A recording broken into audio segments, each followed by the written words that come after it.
Bueno, pues si os parece, vamos a dar comienzo a esta última mesa de hoy, ¿verdad? Y entonces, bueno, vamos a abordar en esta mesa, el ámbito 4 y el ámbito 5, que como sabéis, lo que vamos a considerar es todo lo que tiene que ver con las recomendaciones internacionales y alternativas y estrategias que están ya en marcha. Vale, entonces, bueno, la composición de la mesa, estoy yo moderando, que soy Elena de Luis, y va a empezar a hablar Sergio Alcaraz, que también es del proyecto de la universidad, y nos va a hacer un mapeo, un panorama desde el ámbito 1 a nivel de conclusiones y recomendaciones que han visto. Posteriormente yo abordaré un poquito también lo que desde los ámbitos 4 y 5 del proyecto, de manera transversal, hasta este momento, sabiendo que lo que hemos presentado es el primer borrador, hemos visto, y luego a continuación tendremos aquí a 4 personas, que además yo creo que es muy interesante porque las 4, ahora las presentaré, pero vienen del ámbito, digamos, organizativo, de las organizaciones de cada uno de los grupos. Entonces yo creo que también cuando hablar de alternativas y recomendaciones, pues nos parece a nosotros muy importante también contar con gente que estáis trabajando directamente, ¿verdad?, con este ámbito que desde la universidad estamos analizando, ¿verdad? Entonces, bueno, voy a presentar a los 4 ponentes y luego ya empezará Sergio. Bueno, tenemos con nosotros a David Ruiz, que es director de la Federación Internacional de Comunidades Educativas, FICE, que es una red de organizaciones sociales comprometidas con el ejercicio de los derechos de la infancia. A continuación tenemos a Javier del Monte, que es arquitecto y gerontólogo y socio y cofundador de la Asociación Jubilares, que, bueno, si a lo mejor algunos ya lo conocéis, es una asociación que trabaja para la inclusión social de las personas mayores. Tenemos a continuación a Gonzalo Caro, que es politólogo y coordinador del área de relaciones institucionales de Hogarsi, una entidad que trabaja en el ámbito de las personas sin hogar, para que ninguna persona viva en la calle. Y luego tenemos a Ruth Hernández, que es psicóloga y responsable del área de accesibilidad y vida independiente de COCENFE. COCENFE es una entidad cuyo propósito es conseguir una sociedad inclusiva que garantice el pleno ejercicio de derechos de las personas con discapacidad. ¿Vale? Entonces, bueno, Sergio, cuando quieras. Buenas tardes a todos y a todas. Soy Sergio Alcaraz y os voy a comentar brevemente las conclusiones del ámbito 1 con respecto a las recomendaciones alternativas a la institucionalización. He preparado un pequeño índice para que no se pierda lo que voy a comentar. Son 6 puntos de las conclusiones comunes y después se profundizará un poco en algunas conclusiones de cada ámbito en específico. Bueno, la primera conclusión común que se puede ver en todos los grupos es la necesidad de establecer la atención y la necesidad en el centro de la consideración social. Esto favorecería enormemente la situación general y además podría venir de la mano de una mejora en las condiciones laborales e incluso podría llegar a suponer un aumento en el presupuesto destinado. Así, por ejemplo, desde el grupo de discapacidad se planteaba eliminar las restricciones a la autonomía en el acceso a las prestaciones sociales y económicas del SAT para aumentar la contratación del personal que realice exámenes de salud. En segundo lugar, humanizar y personalizar la relación con los usuarios y usuarias. De esta manera, sus necesidades se pondrían en el centro y no se priorizarían las del servicio.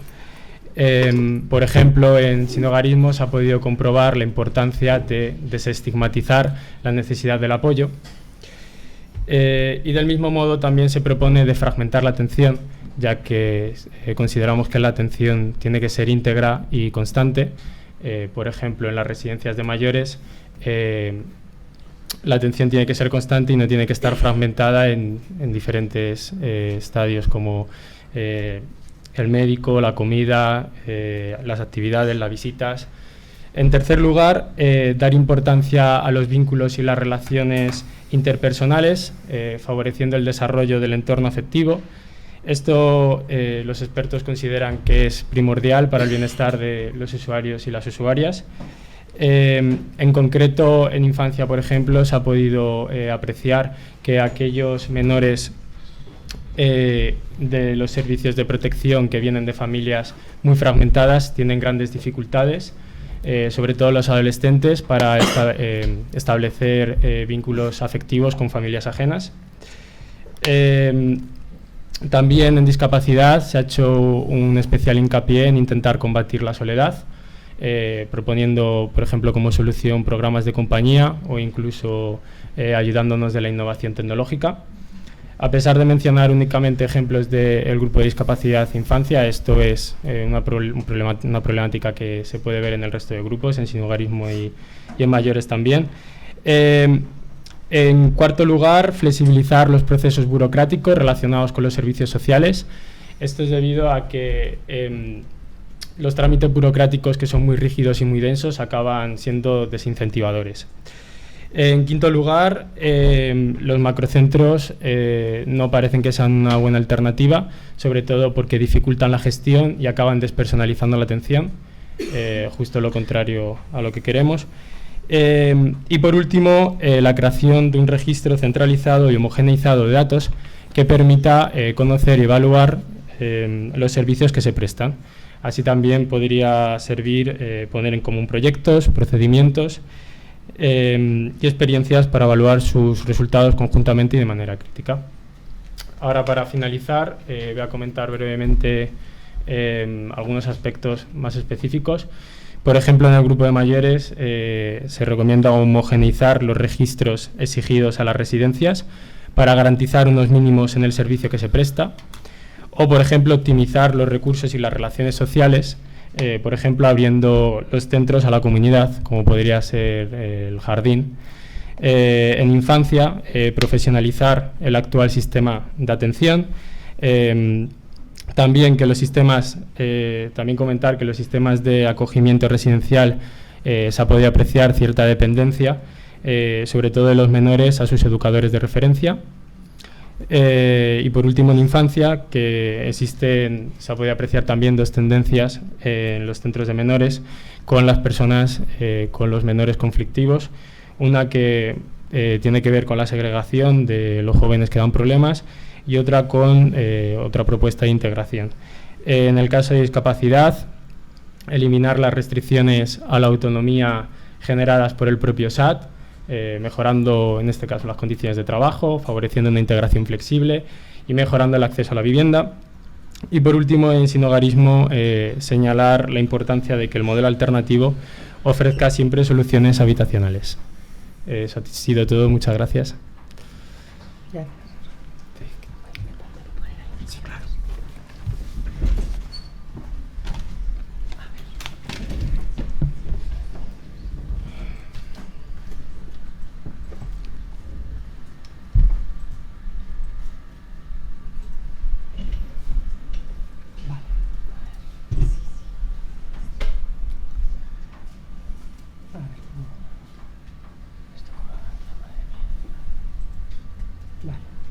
Bueno, a continuación vamos a compartiros algunas de las cosas que hemos visto en el estudio de ámbito transversal, como decía antes.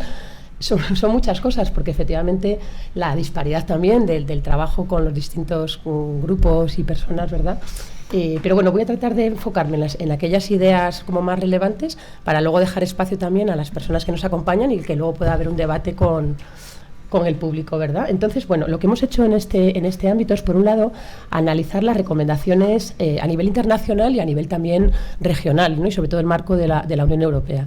No me voy a detener mucho en este aspecto, pero sí yo creo que es interesante tener en cuenta que es muy amplio el marco de recomendaciones internacionales que ya desde hace años vienen diciendo todas las instituciones, tanto del ámbito de Naciones Unidas, ¿no? Algunos de los comités específicos para determinados grupos, ¿no? Como por ejemplo el Comité de las Personas con Discapacidad, pero también los informes de las relatorías distintas de Naciones Unidas y también todo el ámbito del Consejo de Europa o del marco de la Unión Europea. Hemos tratado de clasificar algunas de esas recomendaciones teniendo en cuenta que muchas van orientadas sobre todo a tener o a posicionar algunos elementos esenciales o principios clave que tienen que ver con la necesidad de salvaguarda de principios y derechos. Estas recomendaciones las hemos analizado de manera independiente para cada uno de los grupos, pero también hemos tratado de ver un poquito también la línea, digamos, que une de forma transversal todos los colectivos y los grupos, ¿no? Hay muchas recomendaciones que señalan el derecho, la necesidad de garantizar el derecho a vivir de una vida independiente de manera libre y autónoma, la toma de decisiones independiente, el pleno respeto de la dignidad, reconocer también la diversidad de las distintas situaciones y la individualidad de las personas, y también son muchas las recomendaciones que establecen la necesidad de que todos estos procesos estén liderados por las propias personas, ¿verdad? Otro de los aspectos también que viene muy recogido en el ámbito internacional es la necesidad de incorporar un enfoque de género, un enfoque también de sensibilidad cultural y la interseccionalidad, ¿verdad? Bueno, algo también que yo creo que viene muy recogido desde el ámbito de las recomendaciones es la necesidad de adoptar estrategias también de carácter preventivo, ¿no? Entonces yo creo que es un aspecto además también transversal a todos los grupos, junto a los servicios de atención y cuidado, que como señalan las recomendaciones internacionales deben estar basados en apoyo individualizado, una amplia gama también de servicios generales, servicios públicos inclusivos, y priorizar también alternativas de base familiar y comunitaria, ¿no? Y también las recomendaciones van desde, y además con más fuerza en estos últimos años, para evitar y poner fin a esos servicios segregados que estigmatizan y que aíslan a las personas, ¿no? Que normalmente están, en algunos casos, para algunos de los grupos, muy medicalizados y no van orientados a la línea del empoderamiento, ¿no? Sino que están basados más en las necesidades y en las vulnerabilidades, ¿no?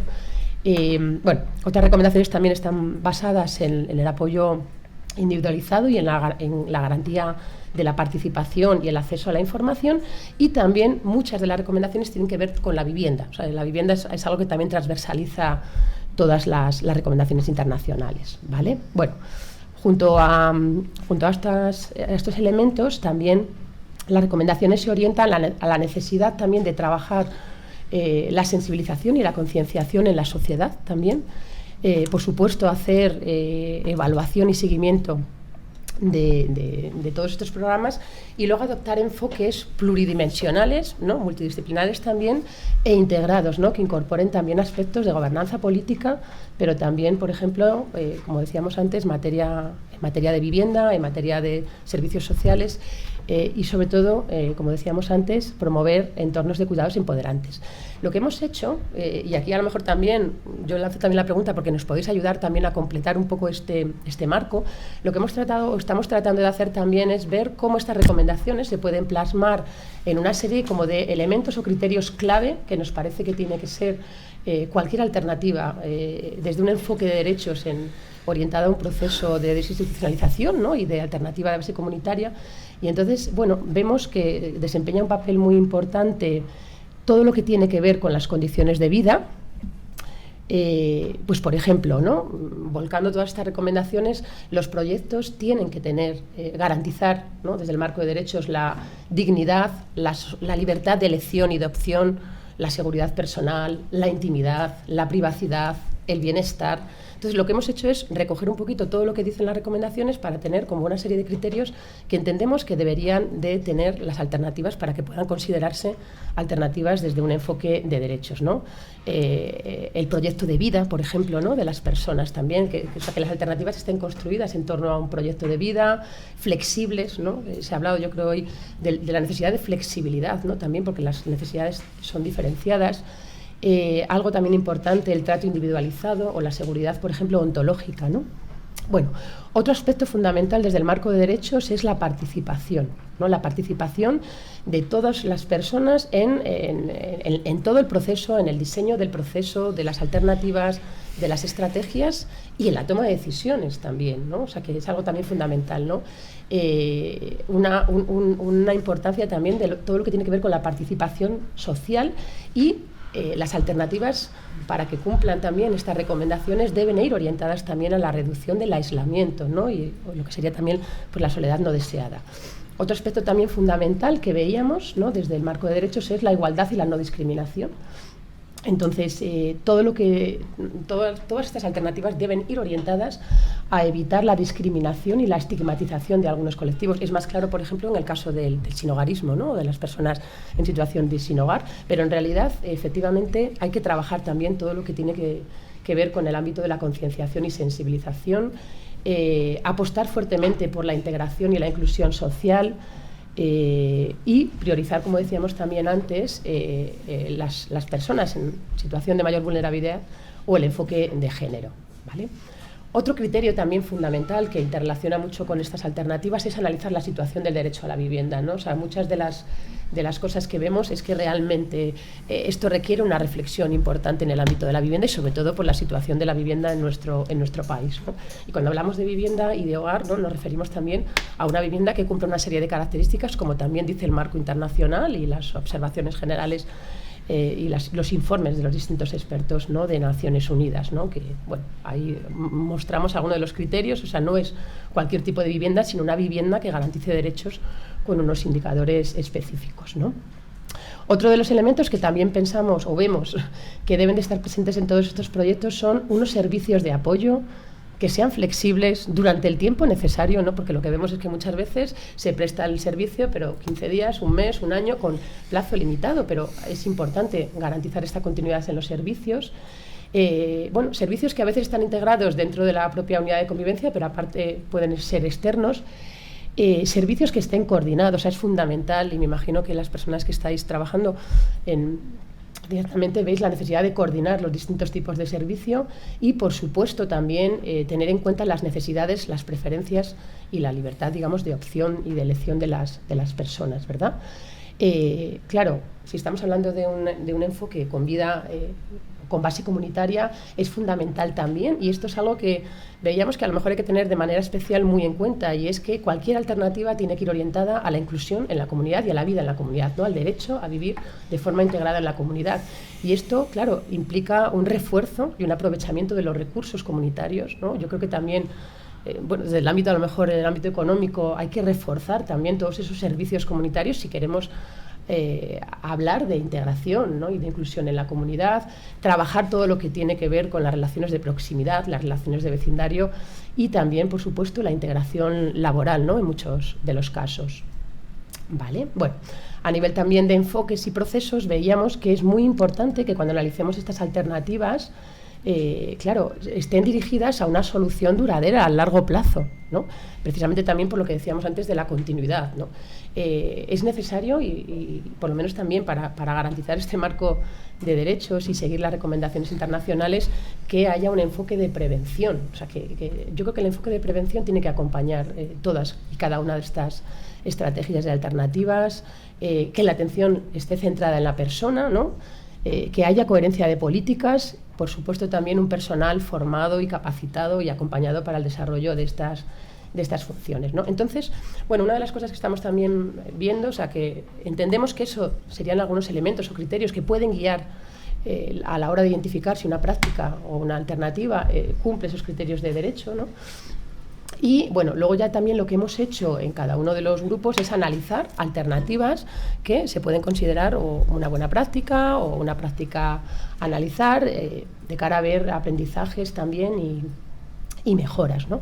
Entonces, bueno, en el ámbito de la discapacidad pues se han analizado, por ejemplo, todo lo que tiene que ver con las viviendas independientes y con apoyo, o los hogares grupales residenciales, ¿no? En el caso, por ejemplo, este último de los hogares grupales residenciales, lo que se veía es que pueden tener el peligro de tener un punto de partida similar al de la institucionalización, o sea, que es algo que también hay que tener en cuenta, ¿no? Sin embargo, cuando nos vamos a los proyectos de vida independiente con apoyo, sí vemos, y bueno, a la derecha no sé si lo veis bien, pero trata también de recoger un poquito qué criterios cumplirían de estos que decíamos antes, ¿no? Entonces, sí que cumplirían pues esos criterios de libertad de elección, inclusión en la comunidad, derecho a la vivienda, apoyo flexible e individualizado, ¿vale? Bueno, y hemos analizado distintas experiencias, tanto a nivel internacional como algunas también de nuestro país. Estamos todavía analizando, por eso hemos presentado solo un primer borrador.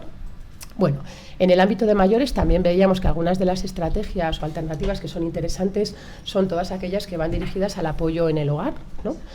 Donde las personas también pueden elegir qué servicios desean, donde se reconoce también la individualidad y la singularidad y donde se trabajan opciones también en torno a lo que se conoce como un proyecto de vida, ¿no? Que es un poco el proyecto de vida estructura, digamos, todo el marco de servicios y servicios un poco libremente elegidos por las personas, ¿no? Entonces todos los servicios se orientan también a esta atención centrada en la persona Y entonces se trabaja con las personas con dependencia o no, en algunos casos, pero también con las familias y cuidadores y también con un trabajo de toda la comunidad, ¿no? Es algo interesante. Entonces aquí, por ejemplo, sí que vemos que cumplirían, bueno, varios de estos criterios que decíamos antes, ¿no? Otra de las alternativas que se está viendo son la atención en centros residenciales, por ejemplo, o las unidades de convivencia también, que pretenden trabajar desde lo que es crear una dimensión y un ambiente de hogar, ¿no? Con los apoyos necesarios también para ello. Bueno, se han analizado también algunos proyectos concretos. Bueno, aquí tenéis, por ejemplo, este proyecto piloto de Augusto en mi casa, ¿no?, de Castilla y León, que también, bueno, es un proyecto que además es evaluado y entonces también aporta elementos también interesantes porque ya, bueno, pues aporta también desafíos y aspectos positivos que son interesantes también tener en cuenta, ¿no? En el ámbito de la infancia sí se han recogido distintas alternativas y experiencias que tienen que ver con aspectos de prevención, como decíamos también antes, que son importantes, aspectos también de trabajo en todo lo que es el ámbito de la protección y el acogimiento, ¿no?, pues, por ejemplo, familiar o en familia extensa, y luego también todo lo que es la reinserción también y el familiar, ¿no? Entonces son distintos, bueno, tenéis ahí algunos ejemplos, como centros de cuidado de la infancia, trabajo para prevenir la separación familiar, el acogimiento familiar, como decíamos antes, pisos tutelados. Entonces, bueno, se están analizando distintas experiencias en este sentido y, bueno, hemos analizado pues hasta el momento varias prácticas de las que pueden extraerse aprendizajes que son interesantes, ¿no? No me detengo en ellas por falta de tiempo, ¿vale? Y en el ámbito del sinhogarismo, sobre todo estamos analizando distintas estrategias también para abordar el sinhogarismo, ¿no? Por un lado, los enfoques basados en vivienda, ¿no?, que ofrecen una vivienda permanente con el apoyo necesario, pero no necesariamente nos hemos centrado solo en este tipo de estrategias, sino que también hay estrategias en algunos países también de transformación y mejora del alojamiento temporal y de emergencia, partiendo a lo mejor de la base de que en algunos casos sigue siendo necesario que existan ciertos centros, por lo menos para momentos puntuales. Hemos visto también, enfoques que combinan la vivienda con la empleabilidad, que también es algo fundamental y que pensamos que, por ejemplo, para la situación de sinhogarismo puede ser importante, o sea, no centrarnos solo en vivienda, sino también opciones de empleo, precisamente para poder contribuir a todos esos criterios que señalábamos antes, ¿verdad?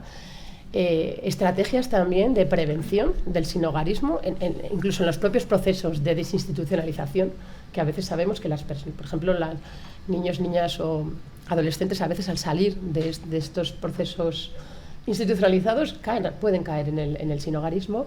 Y luego también hay también alternativas interesantes que lo que fomentan es la participación y el acceso a la información y el empoderamiento de las personas sin hogar, ¿no?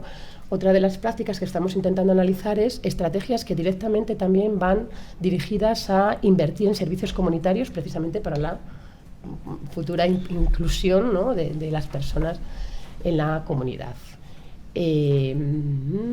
Bueno, también hemos analizado una serie de prácticas también variadas, ¿no? Algunas prácticas que se centran, por ejemplo, en el sinhogarismo en mujeres, a lo mejor de manera específica, en jóvenes. O sea, hemos tratado también un poco de analizar la situación de alguna especificidad, porque nos parece también importante tener en cuenta esto.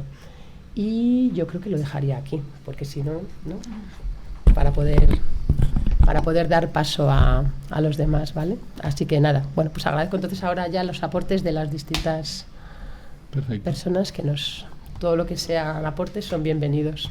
Gracias. Pues muy bien. Buenas tardes. En primer lugar, agradecer que nos hayan invitado. ¿Se oye bien?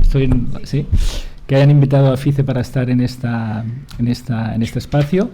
Un poco yo creo que la invitación a FICE tiene que ver con que FICE en estos momentos está desarrollando un proyecto piloto de acogimiento familiar especializado que se llama Redes AFE y que precisamente quiere constituirse en una de las alternativas a la institucionalización para un determinado colectivo de niños y niñas. Pero no voy a explicar el proyecto, simplemente un poco para contextualizar por qué tiene sentido que yo esté aquí.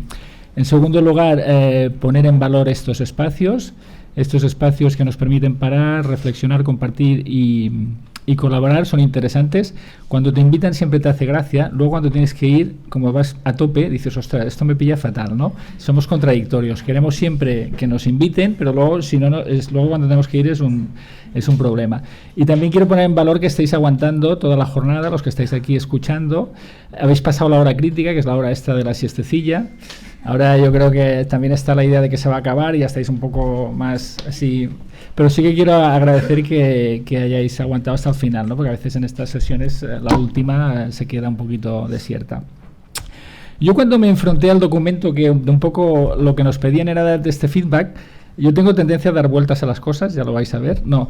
Y entonces estuve dando muchas vueltas a cómo planteaba mi intervención, ¿no? Y la verdad es que hubo un momento que estaba un poco atrapado, en el sentido de que el documento en sí mismo, o sea, lo que partiría yo del documento es como de una suscripción general a todo lo que plantea, ¿no? Algunos aspectos creo que además están como bien dibujados y bien trabajados, ¿no? Porque todo el tema de explicar bien lo que es el tránsito de la institucionalización a los modelos base comunitaria tiene su complejidad, aunque tú estés en el sector, creo que están como muy bien explicados. Y después de darle vueltas, pues lo que he hecho es un poquito, a partir de estas recomendaciones generales y este análisis, intentar ver en clave de infancia cuáles son los elementos que, a mi entender, yo le daría más, a mi entender, personal, profesional, de mi experiencia, ¿no? Yo le daría más relevancia en la medida que pueden contribuir a que consigamos, que es mi objetivo y nuestro objetivo, es conseguir proteger y garantizar los derechos de la infancia sin necesidad de institucionalizar, ¿no? De alguna creo que todas las recomendaciones y lo que se pone en el documento suman a esa idea, pero en todo caso, desde mi mirada, lo que me parecía que podía ser interesante pues son las siguientes cosas. Y luego también los aspectos que he encontrado a faltar, como de matiz o de énfasis respecto a la propuesta del documento.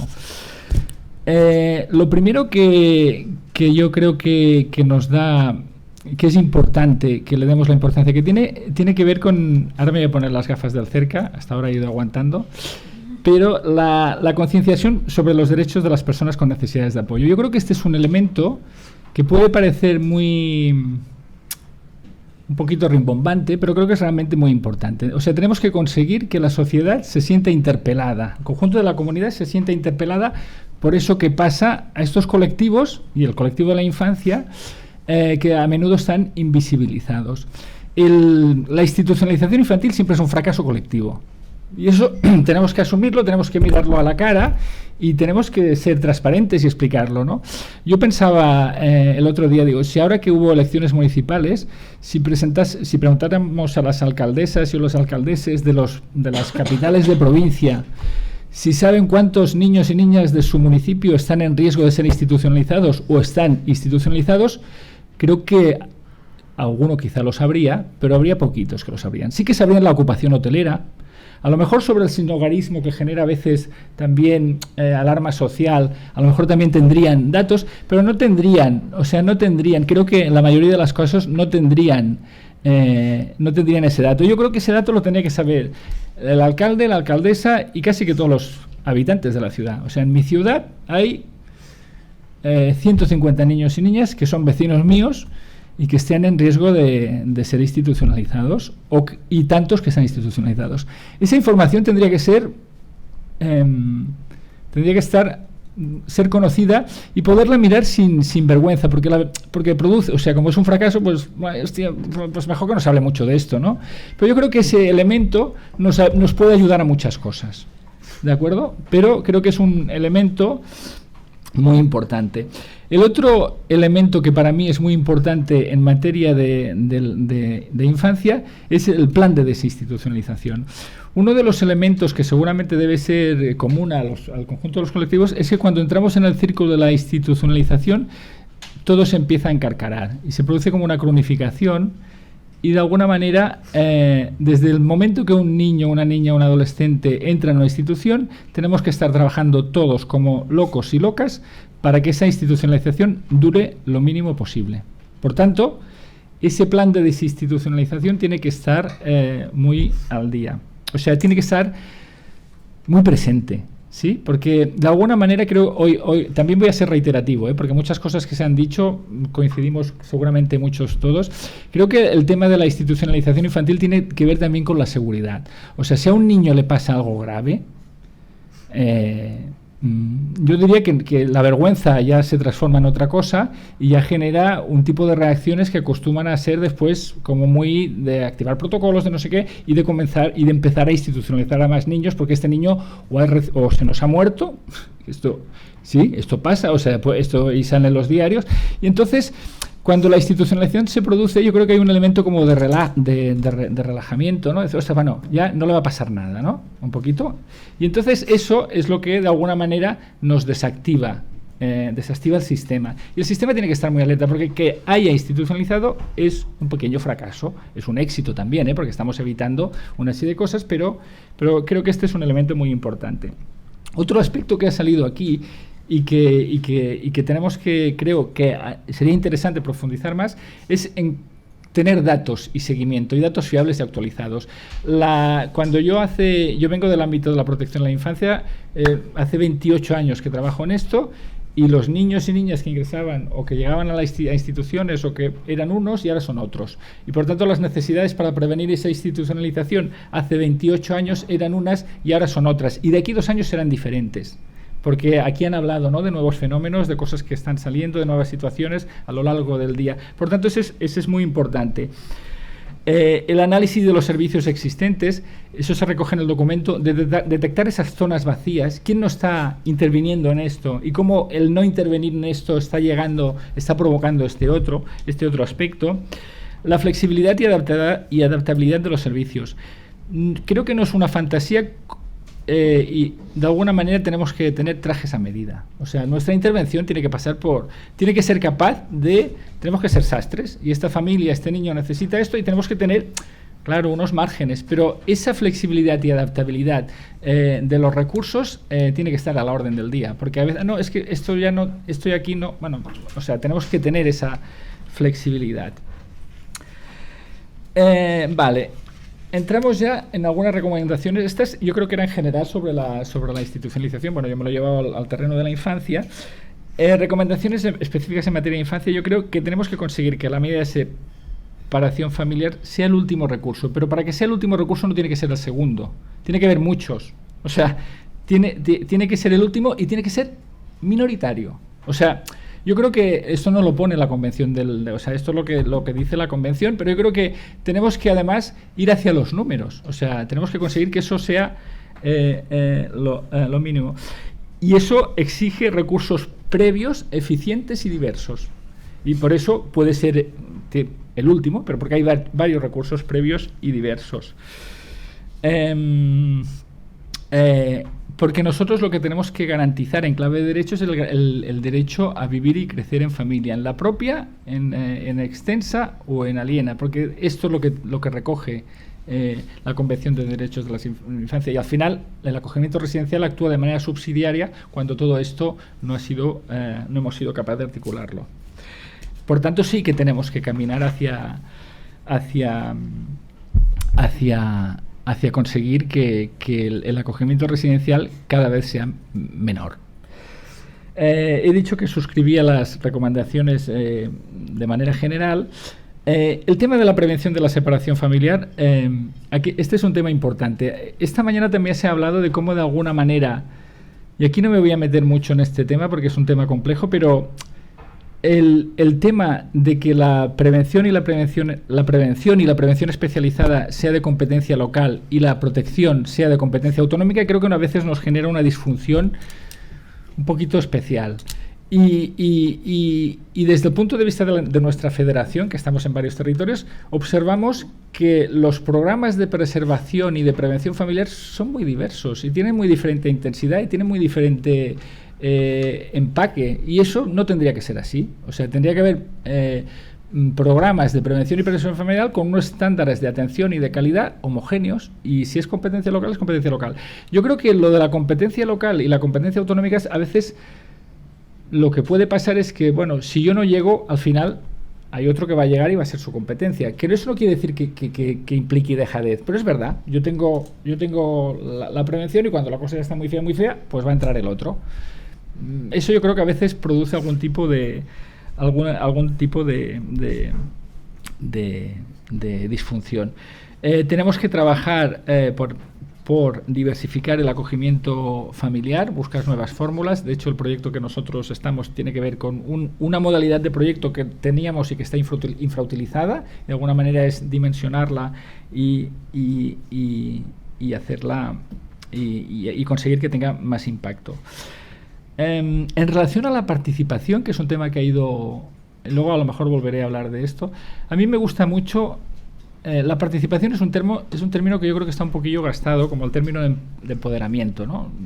Enseguida yo creo que es muy importante una cosa previa que si se hace bien, creo que tiene efectos inmediatos, que es ser considerados con las familias y con los niños. Eso se nota. O sea, cuando a ti te toman en consideración, luego ya veremos, ¿no? Pero creo que es muy importante que tomemos en consideración a los niños y a sus familias que estamos acompañando. Y esa consideración, si se hace sinceramente, si se hace con empaque, es automático, yo creo, los efectos que tiene. Vale, la análisis de alternativa. Lo he dicho, a lo mejor es un poco redundante. Tenemos que garantizar que los niños y niñas y sus familias tengan un acceso igualitario a los programas de prevención y de prevención especializada. Este aspecto que he dicho creo que es un tema muy importante. Tenemos que hacer actuaciones más tempranas y actuaciones más intensivas cuando sea necesaria y que puedan ser capaces de modular y de mover esa intensidad, esa flexibilidad. En el documento se recogen, entiendo que no es un documento acabado, se recogen bien el conjunto de alternativas, pero sería interesante que cuando esté acabado conocer su nivel de implementación. Es decir, de esto, ¿cuánto tenemos? O lo tenemos, es una alternativa a la institucionalización que podemos decir que está en el conjunto del Estado. No, pues mira, está más aquí, está más allí, desigual, tenemos que saberlo, ¿no? Esas alternativas que están trabajando ahí. No sé si he ido muy lento o muy rápido, porque a veces cuando vas así, ¿voy bien? Sí. Yo creo que se acaba el tiempo. No, vale. Se acaba el tiempo ya. 2 minutitos, los 2 minutitos finales, que es, vale. Vale. Los aspectos a enfatizar o que yo me gustaría que estuvieran mejor reflejados. Mira, un concepto que me ha gustado mucho es el concepto de seguridad ontológica, que tiene que ver con el hecho de garantizar que las personas tienen un entorno estable, una continuidad en la atención, ¿no? Y lo que yo quería reclamar también para mi colectivo, que es el de la infancia, es que cuando no garantizamos esa seguridad ontológica en los niños y niñas, eso tiene efectos devastadores.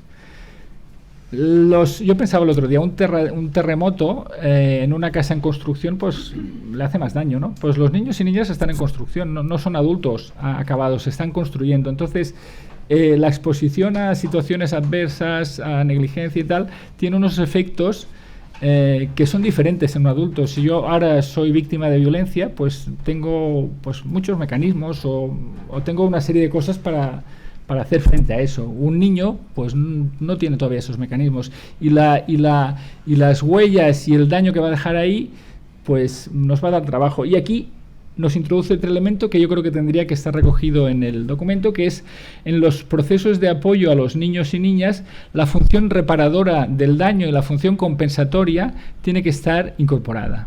O sea, ellos, y además esa función reparadora puede ser que la necesiten durante mucho tiempo de su vida, porque hay heridas muy dolorosas y muy jodidas, que necesitan tiempo para que no... pues mira, esto a lo mejor cuando sea padre me va a volver ese dolor de lo que me pasó a mí. Bueno, creo que es importante.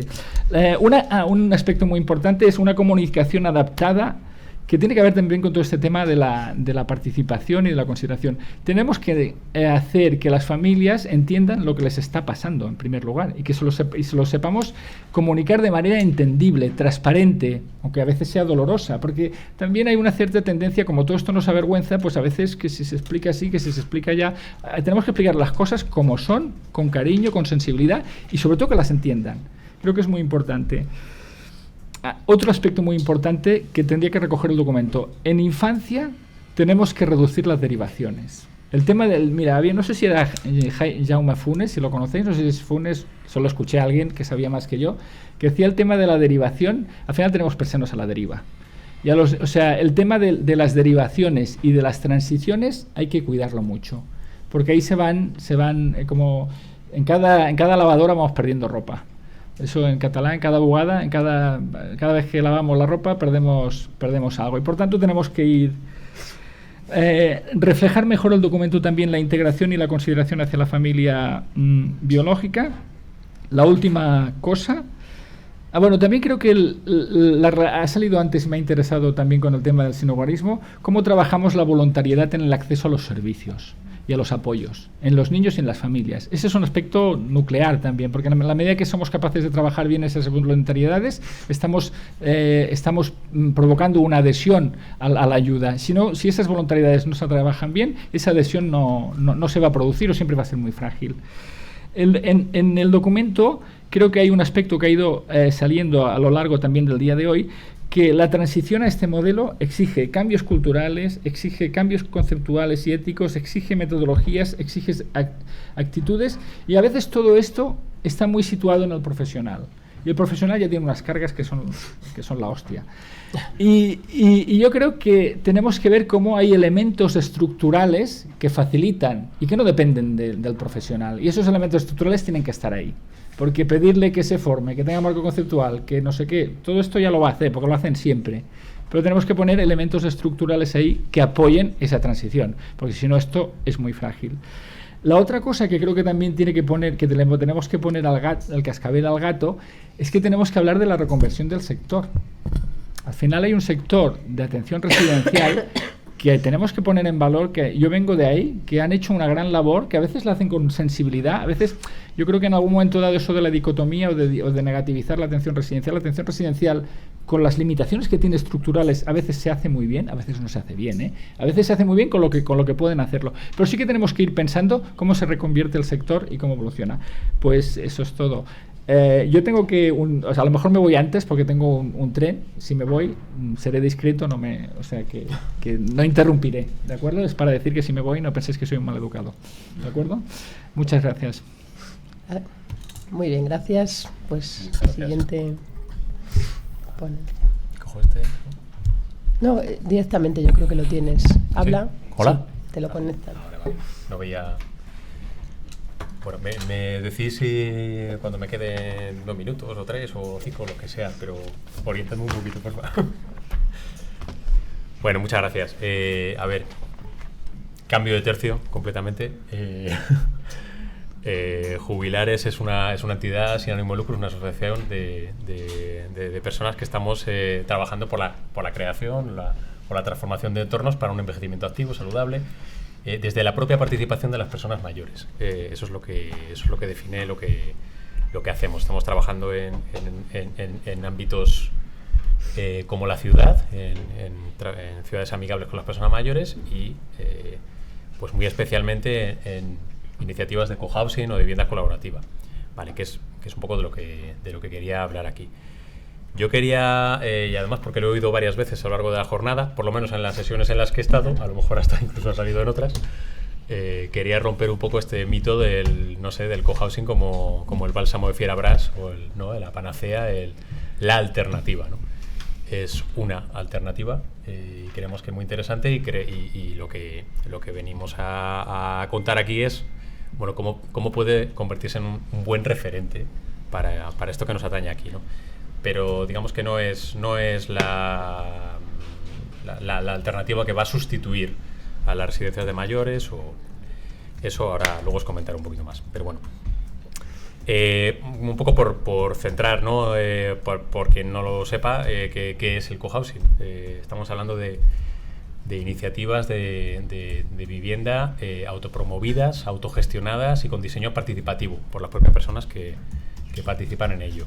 Que están sustentadas en la creación de comunidades pues, que quieren ser igualitarias, que hay unos sistemas de organización donde todas las personas valen lo mismo, aunque luego se puedan organizar comisiones o lo que sea, ¿no? Pero donde la economía no es comunitaria, la economía es privada, o sea, no son comunas, no es un convento, no es una comuna, hay un equilibrio entre la vida privada, la vida comunitaria y la vida pública. Y son iniciativas sin ánimo de lucro. Eso serían como características que siempre se dan en lo que venimos a llamar, o lo que vienen a llamar cohousing en el ámbito internacional, y que empezaron a surgir en los años 60 o 70, que en principio eran comunidades de familias que se juntaban y tal, y de alguna manera se cuidaban entre sí, cuidaban fundamentalmente, había un enfoque muy, muy dirigido a los niños y niñas de esas comunidades.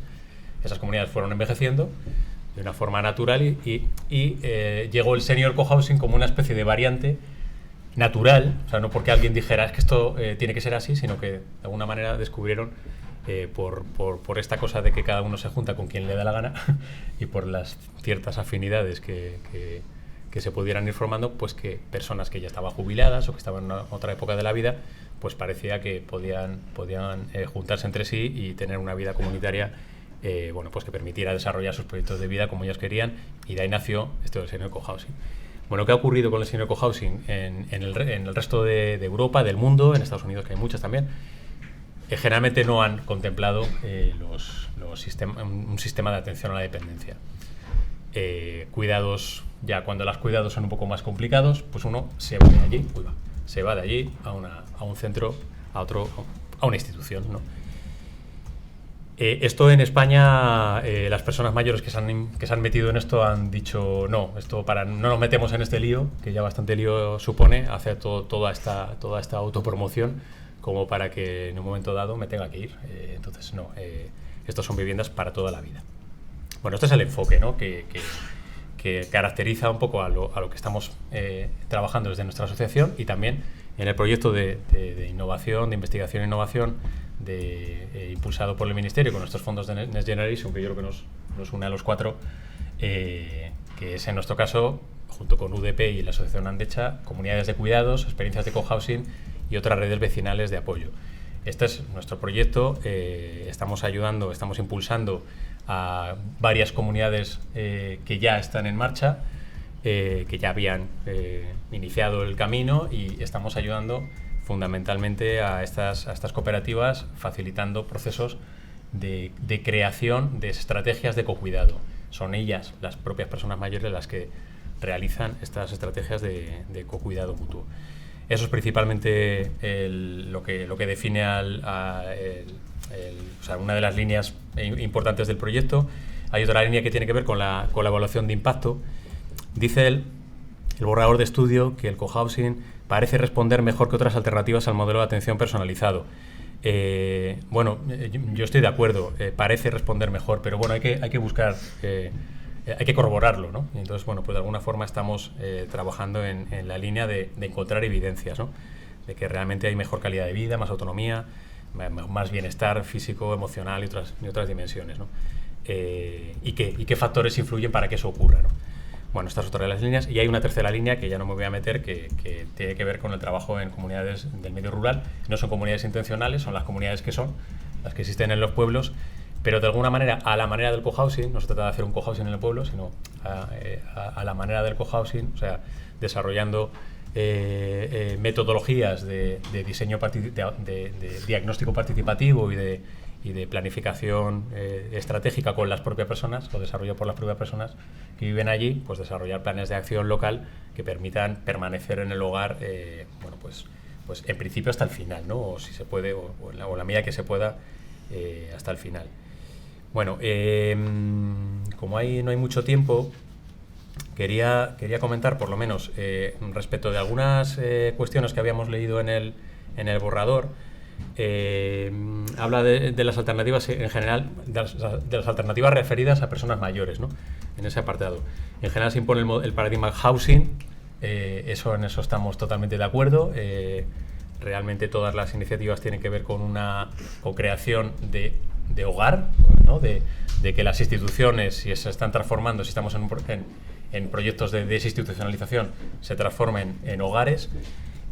O como en nuestro caso, que estamos más bien trabajando en la prevención de la institucionalización, bueno, pues que uno pueda permanecer en el hogar hasta el final, porque el lugar que se ha construido verdaderamente uno lo siente como su hogar, no como otra cosa extraña.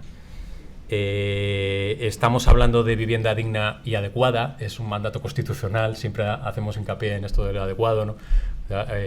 Porque tienen que ser adecuadas a las necesidades de las personas, que además van variando en el tiempo, y esto, bueno, pues es algo que caracteriza a estas iniciativas de cohousing, porque son ellas las que están reconociendo cuáles son sus propias necesidades y las que diseñan, ¿no?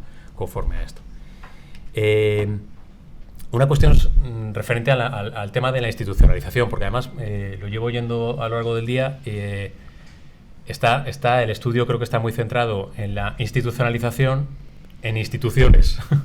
Y creo que es importante destacar que la institucionalización, las situaciones de institucionalización se pueden producir en muchos ámbitos, por ejemplo en el propio hogar. Cuando una persona mayor vive en casa de su hija o de la hija y de la otra y el otro y la nuera, y le van pasando de un lado a otro y tal, a lo mejor está más institucionalizado que en ciertas instituciones, porque de alguna manera lo que define esa situación, se habla en el documento, sí que se habla de cultura institucional, y estoy de acuerdo con eso, ¿no? Se habla de pérdida de control, de sentimiento de que otras personas dirigen tu vida, de relaciones de desigualdad de poder, o que hay una segregación de la comunidad. Vale, esas son características de la institucionalización.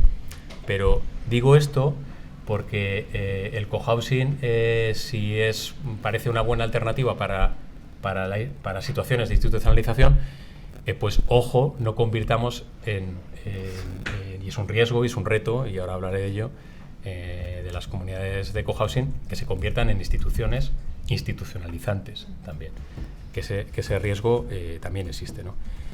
También creo, respecto de esto de las instituciones, o de la institucionalización, perdón, de las instituciones, porque sí que lo dice en el borrador del estudio, y yo ahí no estoy de acuerdo. Dice la acumulación de alternativas no es suficiente si no está ligada al cierre progresivo de instituciones. No me parece evidente esta afirmación. Creo que puede haber alternativas que convivan con muchas otras, y las instituciones no tienen por qué cerrar si las desinstitucionalizamos o si buscamos que no existan estas situaciones de institucionalización. No sé si me explico. Entonces, bueno, eso sería una cuestión que me parece importante. Bueno, estas iniciativas de cohousing pues son entornos que ofrecen no solo apoyo, soporte emocional, o en esto que podríamos llamar esta comunidad solícita de cuidados, ¿no? Así en términos, ¿no?, como habla Victoria Camps o tal, sino también no solo apoyo, sino también estímulo. Son oportunidades para desarrollar el propio proyecto de vida, ¿no? Es importante entender que, siendo iniciativas que están muy enfocadas a una vida comunitaria, a una intensa vida comunitaria, eso es lo que quieren las personas que se embarcan en estos proyectos, no dejan su proyecto de vida individual a un lado en pro de una especie de proyecto de vida comunitario, sino que más bien hay un compromiso porque entre todos podamos favorecer el desarrollo del proyecto de vida de cada una de las personas que viven allí. Y esto es muy importante, está en la propia metodología de trabajo del cohousing, y es algo también a mantener a lo largo del tiempo. Porque si no ocurre esto, existe el riesgo de que se institucionalice, de que una persona pueda termine pues atrapada en una comunidad donde, pues como nos contaban en algunos casos, ¿no?, es que ocurren tantas cosas, estoy todo el rato, la actividad que ha hecho mi amiga fulanita, la otra, no sé qué, empiezo a no tener yo la vida que yo quería, sino la que de alguna manera me ha llevado a tener, ¿no?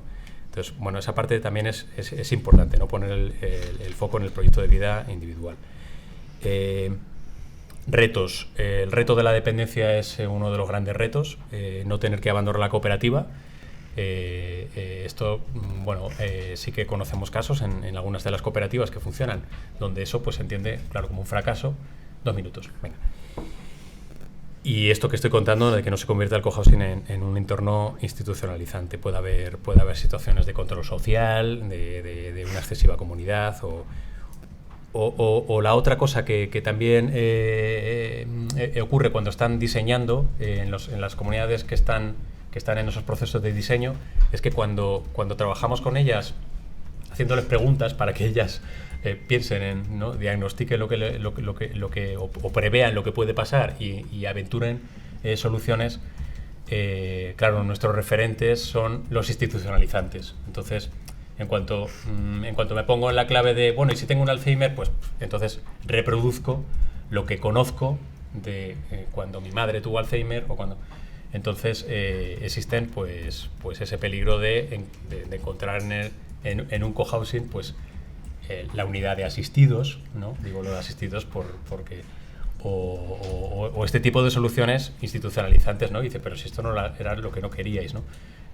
Pues eso también es un riesgo que existe por falta de referentes. Por eso es muy importante tener referentes de alternativas. Existe el reto de la brecha económica, esto también es claro. Ahora mismo, una autopromoción pues es más económico que comprar una casa, pero sigue siendo una autopromoción. Eso implica pues un coste económico y esto no sería posible plantear también soluciones que hagan de esto asequible a todo el mundo si no hubiera estas personas pioneras que están abriendo brecha y que de alguna manera yo creo que merecen un cierto reconocimiento, ¿no? A veces pues se entiende como esta élite, ¿no? de gente que se puede permitir hacer un cohousing y tal. Pues también están de alguna manera plantando ese árbol que nunca les dará sombra, ¿no? En esa idea de dejar un legado que iba a decir muchas, yo creo que todas las cooperativas que conocemos de cohousing pues tienen en la cabeza, ¿no? Finalmente, ¿no? Para entender un poco estas iniciativas de cohousing como referente y pensar que estos son, en buena medida, muchas de las cosas que pasan en el cohousing se pueden transferir a otros ámbitos, pues están estas metodologías que intentan buscar consenso a partir de los disensos, de las diversidades de personas que viven allí, de que yo estoy construyendo mi casa pero pensando en que también tendrá que servir como la casa del que venga después, o de un yo que no soy el yo de hoy, sino el yo de dentro de un tiempo en el que me van a pasar más cosas. La creación de espacios de reflexión compartida, ¿no? y sobre cuidados, ¿no? y sobre prevención, que yo creo que esto también es muy importante. Y esa idea de la participación, en la escala de la participación, si recordáis, ¿no? Pues es como llegar hasta el final, ¿no? de la autogestión. Se parte de la autogestión, pero de alguna manera hay que entender que no pueden resolverlo todo estas personas que se han juntado para hacer estas viviendas para toda la vida. Necesitan el apoyo de otros agentes, en concreto la administración. Entonces estamos más bien trabajando de la autogestión a la cogestión, y para eso pues hay que cambiar marcos normativos, hay que buscar la corresponsabilidad de otros agentes y concretamente pues de las distintas administraciones. Y como creo que ya me he pasado de tiempo, pues aquí lo dejo ya. Muy bien, gracias. Bueno, yo lo primero, dar las gracias por la invitación. ¿Me oís? Vale, yo voy a hacer una cosa que es ponerme un temporizador, porque si no, salimos a las 9 de la noche aquí, ¿de acuerdo? 10 minutos. Yo soy Gonzalo, vengo de Hogar Sí y somos una entidad que existe para que ninguna persona viva en la calle y trabajamos el sinhogarismo. Y hablamos de sinhogarismo, que es un neologismo válido admitido por la RAE, porque queremos poner en el centro que esto es un fenómeno estructural. Porque cuando empezamos a hablar de individuos, empezamos a hablar de cuáles son las características que nos han llevado aquí y cuáles son los problemas que afrontamos. Por ejemplo, hace frío, una manta. Hace calor, sombrita. Vamos a abrir una fuente de agua. Tienes hambre, un comedor social. Y lo que esconde todo eso es que el sinhogarismo en el fondo es una violación de derechos. una violación de derechos a la vivienda, pero también a la salud, como ha dicho, también me da un poco de vergüenza hablar de sinhogarismo después de Sonia Panaderos, lo tengo que decir, ¿vale? O sea, pero también a la salud, entre 20 y 30 años menos de esperanza de vida, al empleo, dime cómo vas a encontrar un empleo si no tienes dónde ducharte, dónde descansar, o incluso si en tu currículum la dirección es albergue no sé qué, pues honestamente me lo vais a decir. Y esto es importante porque creo que es transversal a todas las cuestiones de cómo conceptualizamos un problema público para abordarlo desde las políticas públicas, ¿de acuerdo? Y en esto hay dos polos que se tienen que entender, aunque en algún momento uno tiene que ganar otro. O entendemos que las personas que tienen mayores necesidades de cuidados, por el hecho de tener mayores necesidades de cuidados, no significa que su voluntad deba de ser anulada bajo ningún concepto. Eso sería como el polo más extremo vinculado a corrientes como la antipsiquiatría, etcétera. O entendemos que las personas que necesitan tienen especiales necesidades de cuidados tienen que ser cuidadas incluso contra su propia voluntad para evitar que se sigan haciendo daño o el entorno las deterioren. Son esos dos polos. Y ahora lo atravesamos por una tercera cosa que siempre nos cuesta mucho hablar de ella porque es polémica y porque escuece, que es cuando a estas cosas las atraviesan el capacitismo, la porofobia, el edadismo y otras cuestiones. Que es que tenemos que evitar que estas personas no solo se hagan daños a sí mismas, sino que además dañen a otras personas o al entorno. En el caso de las personas en situación de sinhogarismo, por desgracia, es bastante evidente. Podemos acudir al estigma de las personas en situación de sinhogarismo tienen problemas de salud mental, a pesar de que la mayoría no lo tengan, que las personas en situación de sinhogarismo consumen, a pesar de que la mayoría de las personas no presentan consumos, y muchas de ellas comienzan sus consumos después de su trayectoria de situación de sinhogarismo, o que las personas en situación de sinhogarismo son violentas o molestas, a pesar de que ellas son normalmente las que son receptoras de violencia y no emisoras, ¿de acuerdo? Y entonces esta concepción, que sí que no cabe conciliar dentro de esos dos polos, esta concepción sustenta la idea de que la institucionalización es más eficaz y más eficiente a la hora de afrontar estos problemas. Y también eso es mentira.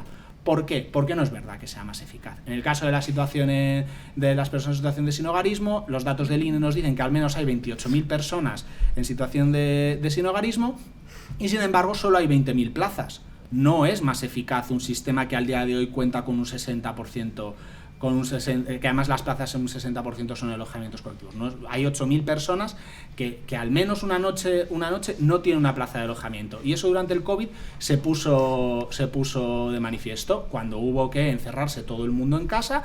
De repente las administraciones, una semana después de la situación de confinamiento, nos escriben, no voy a decir qué administración, y nos dicen: oigan, ¿qué hacemos con las personas que están en la calle? Y nosotros dijimos: joder, pues darles una casa. Spoiler, no lo hicieron, abrieron un montón de pabellones deportivos donde las metieron, que, spoiler, una semana después de que se acabara la orden de confinamiento, lo cerraron. Una fantasía de intervención y de uso de recursos públicos, si se me permite. Y entonces no es verdad que sea más eficaz, pero entonces alguien dirá: joder, Gonzalo, pero es mucho más eficiente. ¿Tú qué quieres? ¿Darle casas a todo el mundo? ¿Qué te crees aquí con el problema de vivienda que tenemos en este país? ¿Esto qué vamos a hacer? Encima a los que peores se han portado de la clase les vamos a dar. Pues la realidad, y creo que Juan Martín nos lo ha contado hoy en una sesión, la realidad es que las soluciones basadas en vivienda de atención al sinhogarismo no son más caras que los sistemas institucionalizados. Tenemos una evaluación del programa de Housing First Habitat, que lo hacemos en colaboración con Provivienda, que si no Dani me va a tirar un zapato si no digo que esto lo hacemos en colaboración con Provivienda, que dice que es un 1,24% más caro. Y alguien dirá: ¿pero qué es esto? ¿Brujería? No, no es brujería. Es que los centros institucionalizados necesitan personal 24 horas. Y muchas soluciones basadas en vivienda lo que necesitan son los apoyos que necesitan la mayoría. No necesitas a alguien 24 horas. Es que muchos centros institucionalizados, sobre todo de personas en situación de sinhogarismo, sobre todo que están atravesados bajo la idea porofóbica de las personas en situación de sinhogarismo son peligrosas, es que necesitan personal de seguridad. Es que hay guardias jurados en la puerta de los albergues, ¿vale? Y eso lo que provoca es que incluso en algunos albergues hasta el 50% del gasto se va en pagar al personal de seguridad. Es que algunos centros de alojamiento colectivo necesitan personal sanitario propio porque tienen que administrarles medicación. Es que las personas de situación de sinhogarismo que están con apoyos en las viviendas se administran su propia medicación y acuden a su profesional de atención primaria. Entonces, ¿hacemos brujería? No, utilizamos los recursos que existen en la comunidad y por eso es más barato. ¿Cómo caracterizaría yo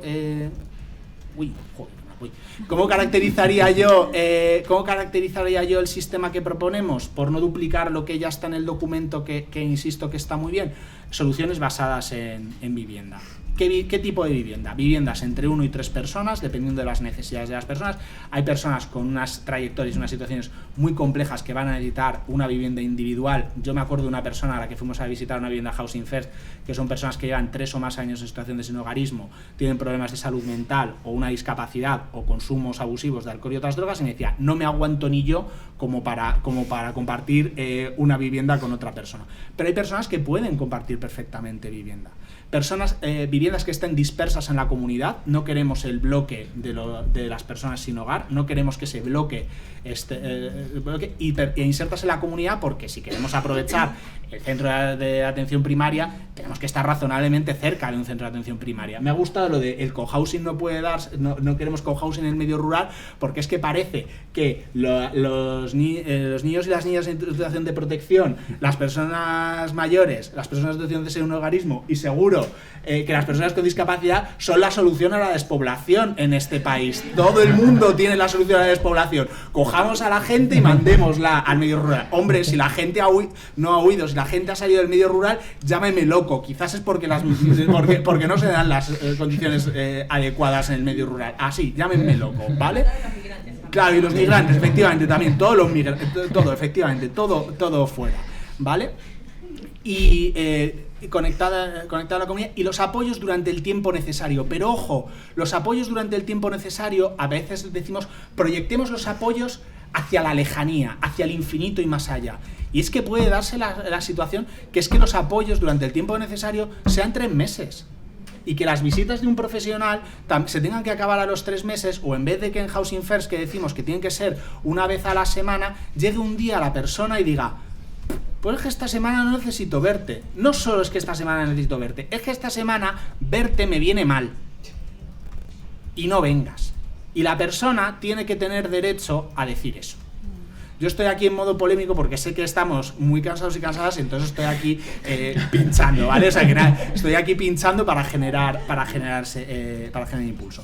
Y esto está bien para vaciar la bañera, ¿de acuerdo? Tenemos una bañera de alrededor de 28.000 personas en situación de sinhogarismo, pero también hay que cerrar el grifo. Y en cerrar el grifo hay soluciones que plantea y es muy importante, como por ejemplo la idea de que las prestaciones sociales tienen que ser más ágiles. En Canadá hay una experiencia piloto que es flipante, que trata de dar $7.500 a personas que acaban de caer en situación de sinhogarismo y a decirle, ale majo, ale maja, que te vaya bien la vida.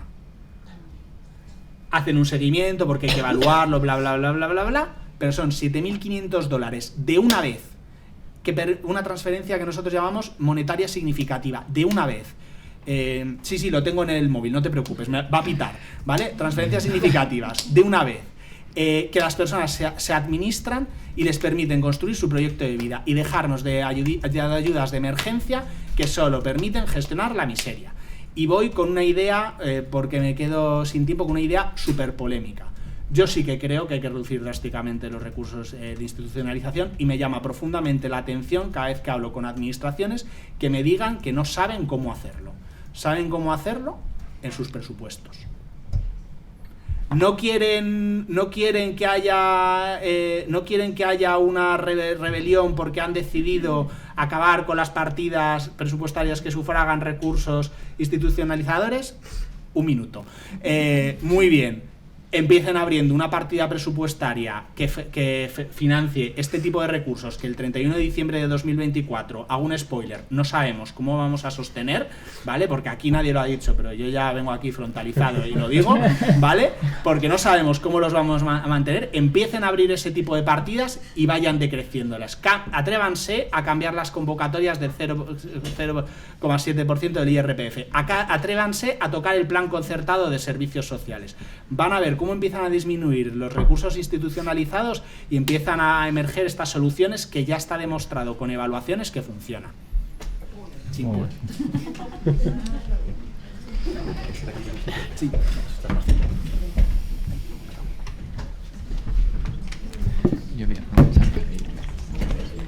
Bueno, muchas gracias y ahora tiene la palabra Ruth. Ahora estamos por aquí.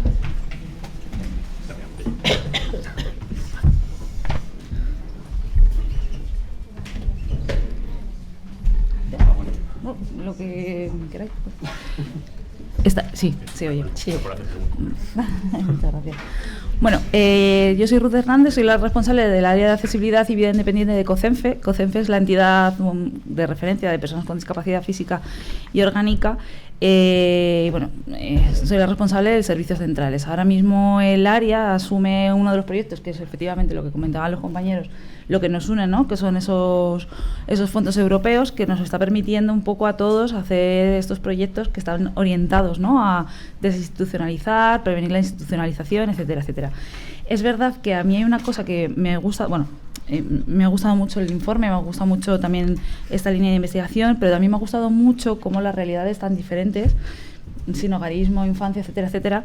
Hemos leído este documento, ¿no? Con más o menos las mismas gafas, porque a mí, yo nunca he trabajado fuera del colectivo, la palabra colectivo la verdad es que no me gusta, o sea, nunca he trabajado fuera de discapacidad, con lo cual se me hace un poco lejano, ¿no? La realidad que tienen otras personas, aunque lo puedo asumir, ¿no? Esa parte de empatía por ser una persona que trabaja en lo social. Pero sí que de verdad que me alegra mucho el que todos tengamos las gafas puestas en lo mismo. Cada uno tenemos un poco la visión un poco diferente, porque nosotros, por ejemplo, no defendemos esa abolición, ¿no? O por lo menos no esa abolición de repente de las instituciones, y sí que defendemos más un cambio, ¿no? en esa visión, ¿no? Esa ruptura de las instituciones, ¿no?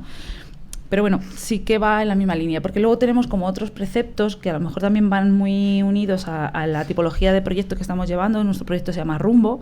Este proyecto, la idiosincrasia que tiene es que es un proyecto, me gusta mucho como el símil, ¿no? Del escudo. El escudo sería Rumbo, y empujando ese escudo, o detrás de ese escudo, somos 5 confederaciones con realidades muy dispares. Estamos trabajando con Autismo España, estamos trabajando con FEDACE, con ASPACE, con PREDIF, y tenemos realidades desde eso, desde personas con autismo pasando por daño cerebral, parálisis cerebral, y nosotros que somos discapacidad física y orgánica. Con esto quiero decir que la visión que nos está dando este proyecto y los bloques que tenemos, ¿no? De trabajo nos están haciendo cambiar un poco también esa visión de los recursos en los que habitualmente estamos, ¿no? Y de los que habla el documento. Un poco por dar una visión de lo que estamos trabajando y por qué tenemos estas aportaciones que le hemos hecho al informe, al borrador del informe que nos han pasado. Un poco también para que veáis el porqué de estas aportaciones, y no me quiero extender, y si tardo menos de 10 minutos mejor, porque están ya cansados. Este proyecto habla de ruralidad, este proyecto habla del uso de las nuevas tecnologías en apoyo a la autonomía. Este proyecto habla de diferentes soluciones habitacionales. Este proyecto habla no de cerrar residencias, sino de que las residencias se abran al entorno. Este proyecto habla de este concepto también tan fusilado que tenemos todas las entidades sociales, como es el empoderamiento, ¿no? Pero que a día de hoy, si seguimos hablando de él, es porque todavía hay mucho que avanzar.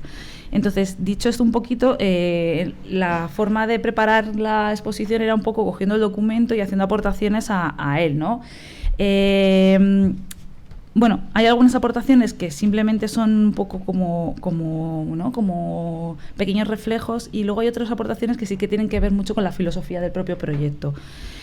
Por ejemplo, en el principio voy a intentar irme a lo más importante o a lo que creemos que es más importante, ¿no? Al principio siempre hay una frase que pone: pretende contribuir a abordar con garantías de transición del modelo de cuidados institucionalizado a otro basado en derechos humanos.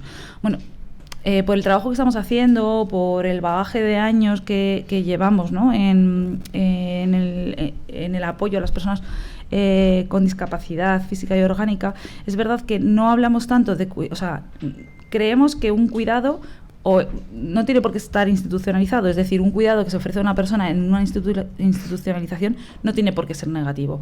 El problema sería que este cuidado sea institucionalizador, es decir, el que genere una dependencia a la persona, la cual no vaya a ver fuera de esa institución ninguna alternativa que le ofrezca los mismos resultados o mejores, ¿no? O sea, esas barreras que las propias instituciones ponemos, y de hecho también, igual que este momento era como de crítica, también una alabanza que me gustó muchísimo, queda también en este informe el contribuir, ¿no? que haya un cambio de perspectiva por parte de los profesionales, ¿no? Porque es verdad que tanto para las personas con las que trabajamos como para los propios profesionales da mucho vértigo hablar de desinstitucionalizaciones. Ahora tengo que cambiar, después de llevar 25 años trabajando de una manera, tengo que cambiar de otra. Otra cosa que también hablando de miedos, es que dentro de este proyecto hay soluciones habitacionales que tienen que ver con el entrenamiento de las habilidades en la vida diaria, ¿no? Estos pisos de transición para adquirir estas habilidades que nosotros ofrecemos y que pensábamos que iba a haber muchísimas personas que querían pilotar, esta palabra que utilizamos seguramente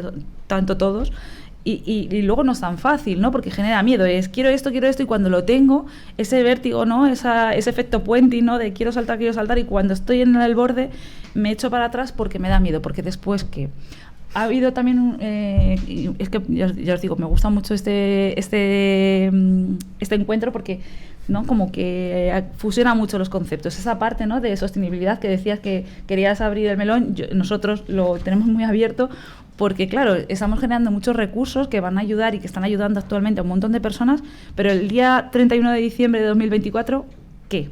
¿No? Y es una conclusión a la que ya habíamos llegado antes casi de empezar el proyecto, porque estamos todas las entidades que trabajamos, o sea, ya os digo que nosotros somos 5, pero luego hay un montón de entidades que desarrollan a nivel de atención directa, que están súper emocionados, que les gusta mucho lo que están haciendo, pero ese miedo de después qué va a pasar con esto, ¿no? Aparte, también otra cosa que también ha salido y que no se refleja en el informe, pero que consideramos que es crucial, son esos plazos administrativos. O sea, aquí hay gente, nosotros estamos teniendo, bueno, pues gente que quiere participar, pero que todavía no tengo grado de dependencia, es que todavía no tengo tal. Es que va a haber gente que no vaya a poder participar por ese parón administrativo, y son gente que probablemente podría estar ahora mismo disfrutando, ¿no? Estas medidas que estamos trabajando y que no hay ahí. Otra cosa que también es una aportación al informe en cuanto al tema económico, aparte del tema de la sostenibilidad económica de estos recursos, es el hecho de que estamos hablando de que las personas elijan. Una persona, cuando tiene un grado de dependencia, va asociado a diferentes tipologías de apoyos, de recursos que dan las administraciones. Una persona puede tener desde un cheque servicio para X servicios en una entidad, o plazas, que está bien. Hasta el día de hoy la gente ha hecho esto porque era lo que conocía. El poder elegir si ese dinero, en vez de ir a una plaza, va a eso, ¿no? A un medio más abierto, a tener un apoyo, a lo que también ha salido mucho en este foro, que es el tema de la asistencia personal. Pero la asistencia personal no basa solo en las necesidades. La asistencia personal también la tenemos que basar, y los recursos los tenemos que basar no solamente en esas gafas, ¿no? De la necesidad, porque son gafas paliativas, porque todavía no estamos, aunque sea así sin querer, todavía en ese modelo médico, ¿no? Tiene que ser unas gafas que tengan que ver con los deseos de la persona, que tengan que ver con las capacidades de la persona y con el plan personal de vida de la persona, independientemente. Estoy hablando de discapacidad porque es mi entidad, pero yo creo que eso va asociado, ¿no? al niño que está ahora mismo con un riesgo social, está asociado a una persona mayor que quiere ver ¿no? O sea, creo que esto va vinculado a cualquier persona y que además ahora mismo las personas que estamos aquí, ninguno estamos libres, ¿no?, de estos procesos de los que estamos hablando. Bueno, el tema de hablar de capacidades, el tema de la elección, y luego otra cosa que también habla el informe, y creo que además habría que hacer como un pequeño matiz, ¿no?, porque habla mucho de aislamiento. El aislamiento puede ser, o sea, y esto también es un dato que estamos sacando ya desde el propio proyecto, es: yo puedo tener un piso súper adaptado, que si mi entorno es inaccesible, o sea, ahí me están discapacitando, o sea, eso está claro. Pero puede pasar al revés. Puede ser que mi casa esté fatal y que el medio esté súper trabajado a niveles no solamente físicos, sino también además a nivel de cultura en la comunidad, ¿no? Pero yo no tenga esos recursos. Entonces, no solamente podemos hablar de aislamiento como la parte física, sino tenemos que hablar de aislamiento físico y aislamiento psicoemocional, psicosocial, que ahí ya no solamente son estos proyectos que estamos haciendo, esto también es un poco un cambio de perspectiva. ¿Cómo podemos cambiar la perspectiva? Que además creo que en el informe debería reflejarse. O sea, la población general, si no tiene la experiencia de estar con las personas, al final lo que se acoge son a esas etiquetas, ¿no? Lo que decía de el guarda jurado en el albergue de personas sin hogar. Bueno, el médico, las batas blancas también en los recursos de personas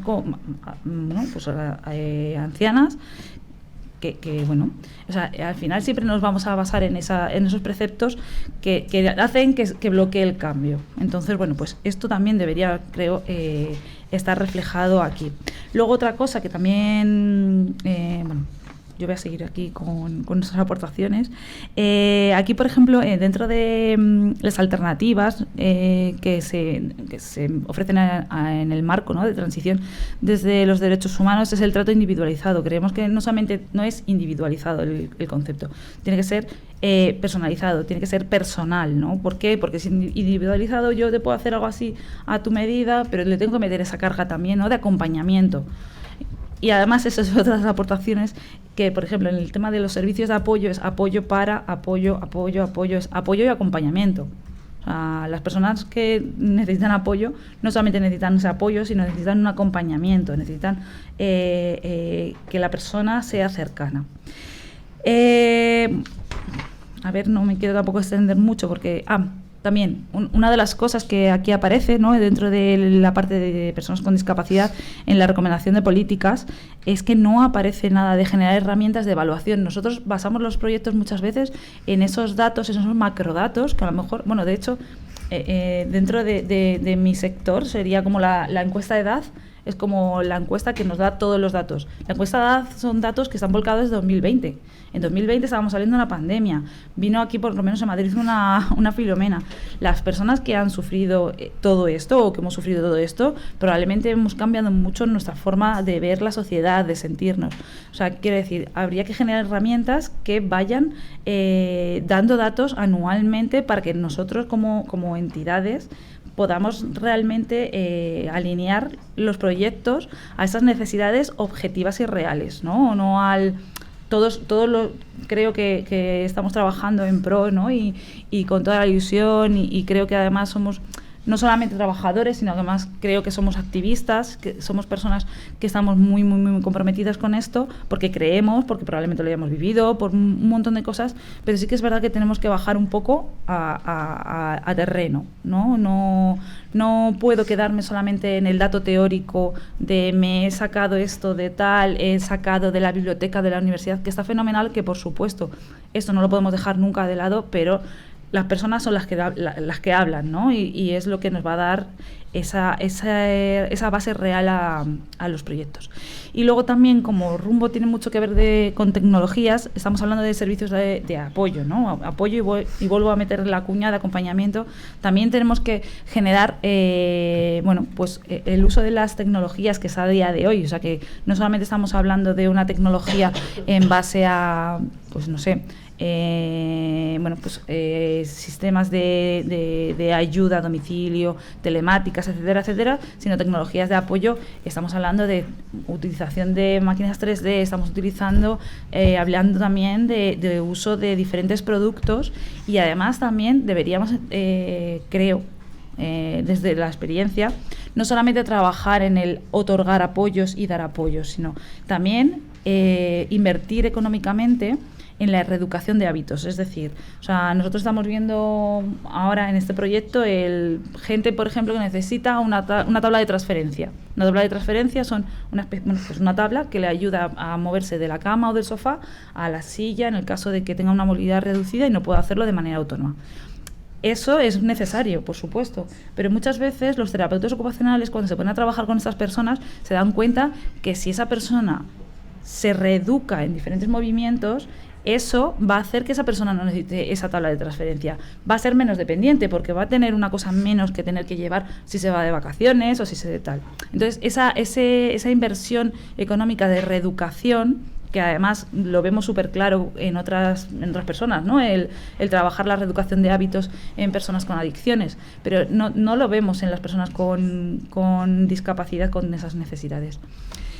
Y ya pues nada, un poco que nos pasemos en las necesidades, y no solamente necesidades, sino eso, en las metas, en los deseos, y que contemos en la persona y que la persona sea la protagonista principal de su vida, y que no generemos estas necesidades que son complementarias y que al final son las que articulan la vida de la persona, pudiendo prescindir de ellas. Y ya, me callo. Muy bien, gracias. No sé si se me... Sí. Simplemente deciros, no nos da tiempo para tener coloquio, lo siento mucho.